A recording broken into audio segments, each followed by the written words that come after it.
Hello world அனைவருக்கும் வணக்கம். 3 நிமிஷத்தில் இன்னைக்கு தமிழ்நாட்டில் நடந்தக்கூடிய முக்கியமான நிகழ்வுகள் தான் பார்க்க போகிறோம். வாங்க நிகழ்ச்சிக்குள்ளே போகலாம். தமிழ்நாடு தேர்தலை முன்னிட்டு கட்சிகள் கடுமையான பிரச்சாரத்தில் ஈடுபட்டு இருக்காங்க.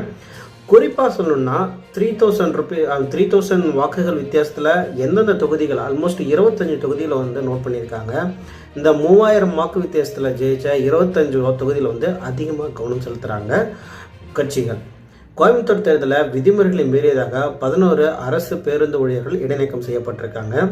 மதுரை மெட்ரோ திட்டத்தை தேர்தலுடன் இணைத்ததாக கூறிய கருத்துக்கு முதல்வர் ஸ்டாலின் அவர்கள் கடும் எதிர்ப்பு தெரிவிச்சிருக்காங்க. அரசியல் ரீதியாக விமர்சனங்கள் சசிகலா தீபம் விவகாரத்து குறித்து ஒற்றுமை அவசியம் வலியுறுத்திருக்கிறாங்க. தற்போது அரசை கடுமையாக விமர்சிச்சிருக்காங்க. த டைம்ஸ் ஆஃப் இந்தியாவில் அது ரிலீஸ் ஆயிருக்கு.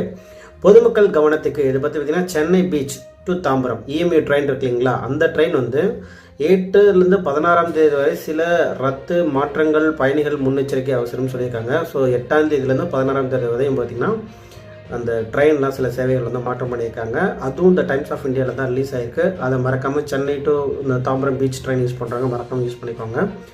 தேர்தல் காரணமாக ஐபிஎல் போட்டிகளை ஒத்திவைக்கக்கூடிய மனுவை பார்த்திங்கன்னா மெட்ராஸ் உயர்நீதிமன்றம் தள்ளுபடி செஞ்சுருக்கு. வானிலை ஆசிரியர் நேற்று பார்த்தபடியே தான் தமிழகத்தின் சில பகுதியில் மழை எச்சரிக்கை சொல்லியிருக்காங்க. எல்லோ அலர்ட்டும் கொடுத்துருக்காங்க.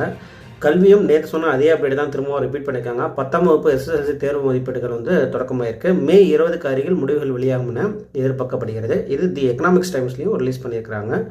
சுருக்கமாக சொல்லப்போனால் தமிழகத்தின் தேர்தல் சூடுபிடித்திருக்குது. அதே சமயம் ரயில் சேவை மற்றும் மாற்றங்கள், மழை எச்சரிக்கை, மாணவர்களுடைய ரிசல்ட் அப்டேட் போன்றது தான் முக்கிய நிகழ்ச்சிகளாக இருக்குது. வேறு நிகழ்ச்சிகளை சந்திக்கலாம்.